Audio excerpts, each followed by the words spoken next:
الحمدللہ رب العالمین، اما بعد۔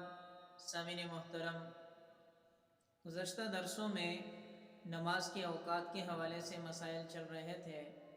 آج کے درس میں بھی اسی حوالے سے ایک اور اہم مسئلہ آپ کی خدمت میں عرض کرتا ہوں۔ سائل نے سوال یہ کیا کہ کیا اشراق کا وقت کب سے شروع ہوتا ہے، یعنی کس وقت سے اشراق کا وقت شروع ہوتا ہے؟